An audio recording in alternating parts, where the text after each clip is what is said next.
Hello student, welcome once again. बच्चों, इस video में हम लोग एक्सरसाइज 4A का जो 4th नंबर का क्वेश्चन है इसे सॉल्व करेंगे। ये इंपॉर्टेंट क्वेश्चन है। इंपॉर्टेंट क्यों है? क्योंकि जो आगे के भी आप ग्राफ वाले जो क्वेश्चन सॉल्व करोगे ना, वो इसी तरीके से आपको वहाँ पर भी सॉल्व करना पड़ेगा।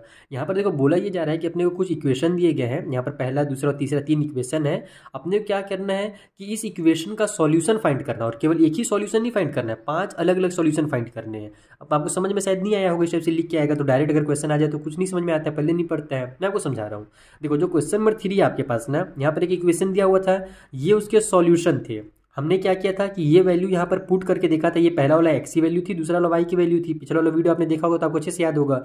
हम लोग वैल्यू को पुट करके ये देख रहे थे कि क्या हमारा इक्वल की उस साइड जो 20 है, इधर भी हमारा 20 आता है कि नहीं आता है। अगर 20 आ जा रहा था तो हम समझ जा रहे थे कि ये इसका सॉल्यूशन है। तो केवल एक ही बार तो 20 नहीं आया था, हम लोग देखे थे कि यहाँ भी 20 आया था, फिर शायद मेरे हिसाब से यहाँ 20 आया था और यहाँ भी 20 आया था। तो ये 3 सॉल्यूशन यहाँ इसके थे, और ये दोनों में 20 नहीं आया था, -20 आया था। तो उस कंडीशन में ये हमारे सॉल्यूशन नहीं थे। हमको वही काम करना है। देखो, कभी भी ना केवल एक ही सॉल्यूशन नहीं होता है किसी भी linear equation in two variable का। यहाँ पर उसके बहुत सारे सॉल्यूशन होते हैं। जैसे 3 सॉल्यूशन यहाँ पर आपको दिया ही हुआ था। यहाँ पर अपने को क्या करना है, टोटल 5 सॉल्यूशन फाइंड करने हैं। अब सॉल्यूशन कैसे फाइंड किया जाता है, तो यहाँ पर अप्रॉक्स मान करके या फिर प्रिडिक्ट करके फाइंड किया जाता है कि अगर मैं एक्स की वैल्यू को 1 मान लूंगा तो वाई की वैल्यू कितनी आ जाएगी। इस तरीके से इसको सॉल्व करके देखा जाता है। यहाँ पर आपको ध्यान ये रखना है कि जब आप इसको सॉल्व करो तो जो आपका आंसर है, चाहे एक्स की वैल्यू हो चाहे वाई की वैल्यू हो, दोनों में से कोई भी फ्रैक्शन में ना आए। अगर फ्रैक्शन में आ जाता है तो जब आप उसको ग्राफ वाले, देखो यहाँ पर तो काम आपका चल जाएगा, फ्रैक्शन में आप लिख दोगे आंसर गलत नहीं कहलाएगा। लेकिन जब आप उसको ग्राफ वाले में सॉल्व करोगे ना, तब वहां पर आपको दिक्कत करेगा, क्योंकि ग्राफ में आप फ्रैक्शन को कहाँ पर पुट करोगे, बिंदु बिंदु कहाँ पर डाउट कर यानी काउंट करते रहोगे।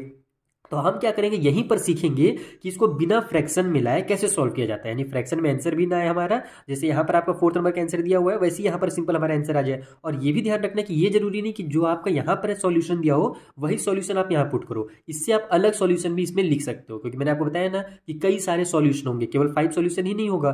देखो, बहुत सारे सॉल्यूशन में से यहाँ पर जो आंसर दिया हुआ है ना, उसमें से केवल 5 सॉल्यूशन को आपको दिया गया है। हम जरूरी नहीं कि यही वाला सॉल्यूशन यहाँ पुट करें, हम अपने मन से दूसरा सॉल्यूशन भी पुट कर सकते हैं। तो चलिए अभी स्टार्ट करते हैं। और मैं देखो, मैं जैसा कि मैं बताया कि इंपॉर्टेंट क्वेश्चन है, मैं आपको एकदम डिटेल में समझाना चाहता हूँ कि कैसे सॉल्व किया जाता है। तो मैं क्या करूंगा, इसके 3 अलग अलग वीडियो बनाऊंगा। अगर पहला वीडियो मेरा 5-6 मिनट का रहेगा तो ठीक है, नहीं अगर ज़्यादा लंबा जाने लगेगा ना तो हम लोग फिर अलग अलग वीडियो बनाएंगे। और इन वीडियोज़ को यानी इन क्वेश्चन के सॉल्यूशन को आपको ढूंढने की जरूरत नहीं है। सिंपल आप नीचे डिस्क्रिप्शन बॉक्स में जाना, वहाँ ऑल वीडियोस ऑफ चैप्टर 4 के नाम से लिंक दिया हुआ रहेगा, उसमें क्लिक करोगे तो आपको ये आगे की वीडियोस भी मिल जाएंगे। उसके अलावा आपके सामने लास्ट में 2 विंडो ओपन हो जाएगा, उसमें भी क्लिक करोगे तो भी आप नेक्स्ट वीडियो में पहुंच जाओगे। तो चलिए स्टार्ट करते हैं और एकदम डिटेल में पहला वाला क्वेश्चन को सॉल्व करना सीखते हैं। अगर पहला बन गया तो पूरा बन गया। चलिए इसे सॉल्व करना सीखिए। तो देखो, ये हमारा पहला क्वेश्चन है जहां पर हमें 2x - 3y = 6 दिया हुआ है। हम क्या जानते हैं कि अपने को यहाँ पर 5 अलग अलग सॉल्यूशन फाइंड करने हैं, यानी x का 5 अलग अलग वैल्यू और y के 5 अलग अलग वैल्यू निकालने हैं। तो आप यहाँ पर चाहो तो साइड में एक टेबल भी बना सकते हो। इस तरीके से टेबल बनाया जाता है इसमें। देखो, मैं आपको बता रहा, सिंपल है आपका, इसमें आंसर में भी इस टाइप से बनाया हुआ होगा। यहाँ पर आप क्या करोगे, पहले तो x और y के लिए लिखोगे कि ये मेरा ऊपर में x की वैल्यू लिखूंगा, नीचे में y की वैल्यू लिखूंगा। इसको आप 20 से ऐसे डिवाइड कर दो। अब यहाँ पर आपको 5 सॉल्यूशन फाइंड करने हैं तो 5 बॉक्स बना दो। ये पहला, ये दूसरा का आंसर लिखेंगे हम लोग इसमें, इसके अंदर तीसरा का आंसर लिखेंगे, यहाँ पर 4th नंबर का सॉल्यूशन लिखेंगे और यहाँ पर 5th नंबर का सॉल्यूशन लिखेंगे। अब सॉल्यूशन कैसे फाइंड किया जाता है, तो पहले अपन अपने मन से कुछ भी x की वैल्यू पुट करके देखेंगे। यहाँ पर आप लिखोगे पुटिंग x इक्वल टू, जैसे यहाँ पर हमारे पास x का वैल्यू कुछ अपने को पता तो है नहीं, हम लोग यहाँ पर 0 से स्टार्ट करेंगे कि x इक्वल टू अगर अपन 0 पुट करते हैं तब क्या होगा। तब हमारे पास देखो 2 × 0 हो जाएगा, -3y है और इक्वल की उस साइड में 6 है, तो 2 0 से 0 हो गया हमारा। ये तो 0 हो जाएगा, तो 0 इसको लिखने की जरूरत है नहीं। अपन क्या करेंगे, यहाँ से y की वैल्यू निकालना है तो -3 को इधर ट्रांसफर करेंगे, तो y इक्वल टू हो जाएगा मेरा 6। -3 से ऐसा चिपका हुआ था, यानी मल्टीप्लाई में था, तो इधर जाकर के -3 हो जाएगा डिवाइड में। जब आप इसको सॉल्व करोगे तो y इक्वल टू आपका हो जाएगा 3 × 1 = 3, 3 × 2 = 6। तो ये बन गया हमारा -2। ये जो डिनोमिनेटर में माइनस साइन रहती है वो एक्चुअल में स्टैंडर्ड फॉर्म में न्यूमरेटर में लिखा जाता है।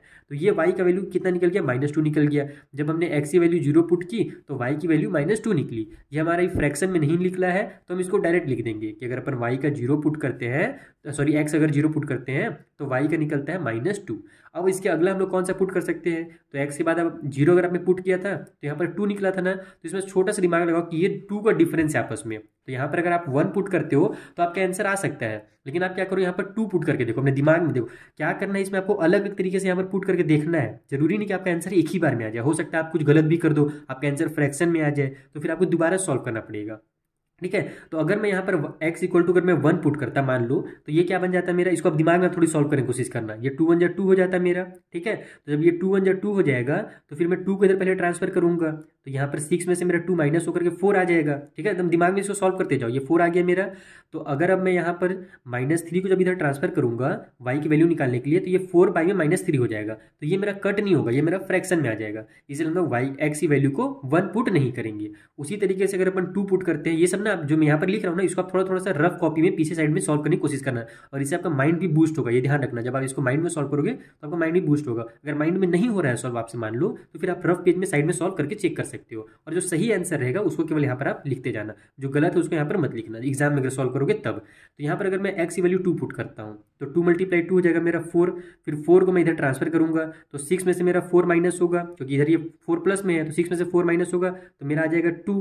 ठीक है, फिर यहाँ पर मेरे को 3 को भी ट्रांसफर करना है, क्योंकि मेरे को y की वैल्यू चाहिए, तो -3 को इधर ट्रांसफर करूंगा, तो 2 बाई में -3 हो जाएगा, तो ये मेरा फ्रैक्शन के फॉर्म में फिर से आ गया, तो मैं x की वैल्यू 2 भी पुट नहीं करूंगा। अब अगर मैं x की जगह पर 3 पुट करता हूँ, तब मेरा कितना बन जाएगा, ये यहाँ पर अगर मैं इसको 3 पुट करता हूँ, तो देखो ये मेरा आंसर आएगा। तो मैं यहाँ पर आपको सॉल्व करके दिखा रहा हूँ कि मैं कैसे पुट कर रहा हूँ और कैसे ट्रांसफर कर रहा हूँ। अगर मैं इसका पुट करता हूँ x इक्वल टू 3, तब ये क्या हो जाएगा मेरा 2 × 3 हो जाएगा, फिर -3y है ही पहले से, इक्वल टू साइड में 6 है, ये मेरा 6 बन गया, -3y इक्वल टू ये मेरा इधर 6 है, ये 6 अब इधर 6 के पास जाएगा, तो इधर ये प्लस में था, इधर जाकर के माइनस में हो जाएगा, तो 6 में से 6 माइनस हो तो 0 आ जाएगा, तो 3y इक्वल टू मेरा 0 आ गया। अपने को y की वैल्यू चाहिए, तो 3 को इधर ट्रांसफर कर दो, तो y equal to 0 divide by -3 हो जाएगा, तो 0 से किसी भी नंबर को डिवाइड किया जाता है तो 0 ही आंसर आ जाता है। तो y का जो वैल्यू है यहाँ पर 0 हो गया, और 0 ना ही प्लस होता है ना ही माइनस। तो अगर हम लोग x की वैल्यू को 3 पुट करते हैं तो y की वैल्यू 0 हो जाती है, तो हम लोग यहाँ पर 0 वगैरह लिख सकते हैं, बस फ्रैक्शन नहीं होना चाहिए, ध्यान रखना। फ्रैक्शन भी आप लिख सकते हो, गलत नहीं कहलाएगा, लेकिन आगे चल करके आपको दिक्कत करेगा। ठीक है, तो हमने यहाँ पर 2 वैल्यू तो निकाल लिए, 2 सॉल्यूशन तो निकाल लिए, अभी 3 और बचे हुए हैं। तो हमने कहाँ तक देखा, x की वैल्यू को अपन 3 अगर पुट करते हैं तब। अगर मैं x की वैल्यू को 4 पुट करता हूँ, तो ये मेरा 4 2 जा कितना हो जाएगा, 8 हो जाएगा। 8 को मैं इधर ट्रांसफर करूंगा 6 के पास, तो 6 में से 8 माइनस होगा, तो मेरा कितना आएगा, -2 आंसर आ जाएगा। इसको देखो माइंड में आप सॉल्व करते जाओ, तो -2 आंसर आ गया हमारा। देखो मैं कैसे, मैं जो सॉल्व अभी किया ना माइंड में, उसको मैं एक बार आपको सॉल्व करके बता ही दे रहा हूँ कि मैं माइंड में कैसे सॉल्व कर रहा हूँ।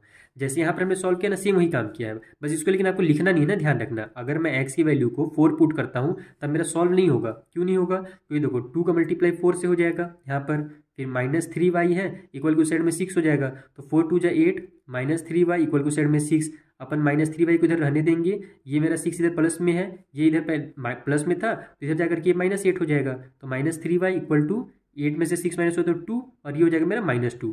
अब भले -2 है या कुछ भी है, क्या मैं इसको 3 को इधर भेजूंगा तो ये कट होगा, क्या नहीं होगा। -2 और -3 आपस में सॉल्व नहीं होंगे, वो बस 2/3 आ जाएगा आंसर। तो अपन यहाँ पर ये वाला वैल्यू नहीं रखेंगे, इसको आपको माइंड में करना है। माइंड में अगर नहीं हो रहा है तो ये जो मैं यहाँ पर किया हूँ इसको आपको रफ पेज में करना है। केवल जो सही सही सॉल्यूशन निकल के आ रहा है उसी को आपको फेयर में या एग्जाम में आपको सॉल्व करना है। ठीक है, तो ये नहीं होगा हमारा। अब हम लोग अगर 4 रखे तो नहीं हुआ, 5 रखता हूँ तो कितना हो जाएगा, 5 2 जा 10 हो जाएगा। 10 को इधर मैं ट्रांसफर करूंगा, तो 6 में से 10 माइनस हुआ तो मेरा कितना आ जाएगा, -4 आ जाएगा। 4 और 3 भी कट नहीं होता है, तो मैं 5 भी नहीं रखूंगा। आगे चलते हैं, 6 अगर मैं रखता हूँ तो, या फिर अगर आप उधर से नहीं देखना चाहते हो तो y में भी आप पुट कर सकते हो। भी ध्यान रखना, जरूरी नहीं कि आप केवल x में पुट करो, आप यहाँ पर y में भी वैल्यूज को पुट करके देख सकते हो कि अगर y में अगर आप, जैसे देखो हमने यहाँ पर x में 0 पुट किए थे, तो y में अगर मैं 0 पुट करूंगा तो आएगा कि नहीं आएगा, ऐसे भी करके आप देख सकते हो। ठीक है, जो भी इजी, दोनों एक ही तरीके, मैंने आपको बताया ना बहुत सारे सॉल्यूशन होते हैं। तो हम लोग यहाँ पर देखिए कि 4 नहीं हुआ, 5 भी नहीं हुआ। 6 अगर पुट करता हूँ तो 6 2 जा 12 हो जाएगा, 12 इधर जाएगा, तो 6 में से 6 माइनस होगा तो मेरा आ जाएगा यहाँ पर कितना, -6 आ जाएगा। तो यहाँ पर जब -6 आएगा तो वो 3 से कट हो जाएगा, इसका मतलब मैं इसके जगह पर 6 पुट कर सकता हूँ। तो मैं यहाँ पर लिखूंगा x इक्वल टू 6। अगर मैं x इक्वल टू 6 लिखता हूँ तो मेरा 2 × 6 हो जाएगा, फिर -3y इक्वल टू साइड में 6। तो देखो 6 2 जा 12 आ गया, -3y इक्वल टू 6 आ गया, तो मैं 12 इधर ट्रांसफर कर दूंगा, तो -3y इक्वल टू 6 -12 हो जाएगा। ये +12 था, इधर जाकर के -12, तो -3y इक्वल टू 12 में से 6 माइनस हो तो 6 आ गया। ये माइनस में, ये प्लस में है, तो हो जाएगा मेरा माइनस के साइन, क्योंकि बड़े नंबर माइनस का साइन है। माइनस से माइनस को यहाँ पर कैंसिल कर दो। ये y का अपने को वैल्यू चाहिए तो 3 को इधर ट्रांसफर करेंगे, तो y इक्वल टू 6/3 हो जाएगा, तो 3 1 जा 3, 3 2 जा 6। तो y की वैल्यू यहाँ से कितनी निकल गई, 2 निकल गई। अगर अपन x की वैल्यू 6 रखते हैं तो y का वैल्यू 2 निकल जाएगा। तो यहाँ पर आप लिख लो कि x इक्वल टू अपन ने 6 रखा तो y का वैल्यू 2 निकल गया। 6 रख लिए हैं। अब देखता हूँ मैं 7 रखता हूँ तो बनता है कि नहीं। तो 7 2 जा 14 हो जाएगा मेरा। 14 को मैं इधर ट्रांसफर करूंगा तो 14 6 में से माइनस होगा तो कितना आ जाएगा मेरा 8 आ जाएगा। 8 और 3 आपस में डिवाइड नहीं होते हैं, 3 को ट्रांसफर करूंगा तो डिवाइड तो होगा नहीं। तो ये चीज़ मेरा 8 यहाँ पर यानी कि अपन 7 नहीं रख सकते, काम खत्म हो जाएगा हमारा, 7 छोड़ दो। अगर 8 रखते हैं तो 8 टू जा हमारा कितना हो जाता है भैया, 8 टू जा 16 हो जाता है। 16 इधर ट्रांसफर होगा तो ये मेरा माइनस में आ जाएगा। तो -16 और ये +6 आपस में सॉल्व होंगे तो मेरा -10 आंसर आएगा। फिर -10 भी 3 से कट नहीं होता है तो मैं 8 भी नहीं रखूंगा, छोड़ दो 8 को भी। अगर मैं 9 रखता हूँ तो 9 टू जा 18 हो जाएगा। 18 को इधर ट्रांसफर करूंगा तो -18 आ जाएगा।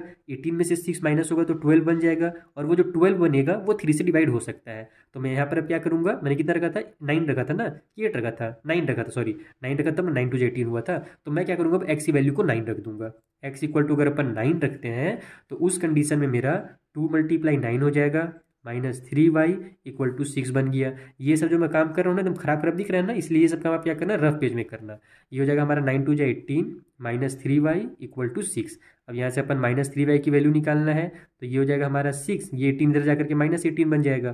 तो -3y इक्वल टू 18 में 6 गया तो 12 हो जाएगा, लेकिन बड़े नंबर माइनस की साइन है तो -12, माइनस और माइनस कर दो कैंसिल। y की वैल्यू चाहिए तो 3 को इधर ट्रांसफर करो तो 12 डिवाइड बाई 3 हो जाएगा, तो 3 1 जा 3, 3 4 जा 12। तो y की वैल्यू यहाँ से हमारी 4 निकल गई। जब हमने x की वैल्यू 9 रखी तो y की वैल्यू 4, तो यहाँ पर लिख दो आप कि x का वैल्यू 9 तो y का वैल्यू 4, ऐसे निकालना है आपको। और मैंने बताया जैसे कि मैं बार बार देखो एक ही चीज़ रिपीट कर रहा हूँ कि जरूरी नहीं कि जो बुक में आंसर दिया हो वही आंसर आप निकालो, एग्जाम में आप दूसरे आंसर भी निकाल सकते हो, क्योंकि एक इक्वेशन के कई सारे सॉल्यूशन हो सकते हैं, बड़े से बड़ा छोटा छोटा बहुत सारा सॉल्यूशन हो सकता है। अब हम लोग 9 तक पहुँच गए हैं, अब हम लोग चलते हैं 10 के पास। अगर मैं यहाँ पर 10 रखता हूँ तो 10 टू जा 20 हो जाएगा।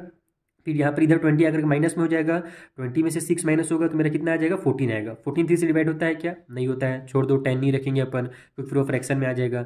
अगर मैं 11 रखता हूँ यहाँ पर तो 11 टू जा 22 हो जाएगा, 22 इधर जाकर के माइनस में आ जाएगा। तो 22 में से अगर अपन 6 माइनस करेंगे तो कितना आता है, 22 में से 6 माइनस कर दो, 2 माइनस हुआ तो 20 और 4 और माइनस किया तो 16 आ गया। तो 16 भी 3 से डिवाइड नहीं होता है तो मैं यहाँ पर 11 भी नहीं रखूंगा। अगर मैं 12 रखता हूँ तो 12 टू जो हो जाएगा मेरे पास कितना, 24, 24 इधर जाकर के माइनस में हो जाएगा, 24 में से 6 माइनस होगा तो 18 आ जाएगा। 18 3 से डिवाइड होता है तो मैं यहाँ पर क्या करूँगा, 12 रखूँगा। तो यहाँ पर देखो आप, देखो यहाँ पर ना जब आप सॉल्व करते जाओगे ना तो आपको थोड़ा थोड़ा वहाँ पर हिंट भी मिलते जाएगा, लिंक मिलते जाएगा। लिंक अपने को क्या मिल रहा है कि अपने ने पहला क्या रखा था, 0 रखा था, तो दूसरा 3 आया था, तीसरा फिर 6 आया, 3 2 जा 6 हो गया, फिर 3 3 जा 9 हो गया। यानी एक तरह से आप कह लो कि 3 का टेबल ही चल रहा है। अब हम लोग को क्या रखना है, अगला टेबल में 12 रखना है। आप इसको डायरेक्ट भी बना सकते हो, यानी बिना, नहीं जैसे अगर मैं यहाँ पर आपको सॉल्व करके बता रहा हूँ ना, जैसे मैंने 9 के बाद दिमाग में सॉल्व किया 10 को 11 को, लेकिन जब आप इसमें मस्त एकदम प्रैक्टिस करोगे ना बार बार तो आपको समझ में आएगा कि यहाँ पर एक ना पैटर्न चलता है, रीजनिंग वाला पैटर्न। तो अगर 3 था तो 6 आया, 9 आया तो 9 के बाद अब 12 ही आएगा। तो देखो मैंने यहाँ पर 12 ही सॉल्व भी किया दिमाग में तो 12 ही आ रहा था मेरा।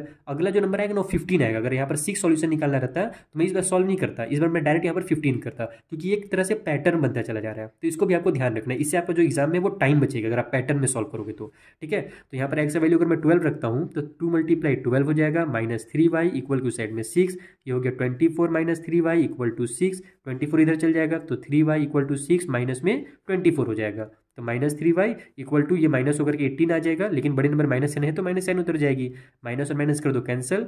तो y इक्वल टू हो जाएगा 18 डिवाइड बाई 3, 3 1 जा 3, 3 6 जा 18। तो y की जो वैल्यू है वो 6 निकल गई जब अपने x की वैल्यू 12 पुट किया। तो यहाँ पर 12 और यहाँ पर 6 लिख दो, ये हो गया आपका आंसर। मैंने बोला ना कि जरूरी नहीं कि बुक वाला लिखो, अपने मन से भी आप लिख सकते हो। तो यहाँ पर ये हमारा कंप्लीट होता है क्वेश्चन नंबर 4 का पहला पार्ट। देखो वीडियो बहुत लेंथी हो गया है, मैंने आपको बहुत ज़्यादा डिटेल में समझा दिया।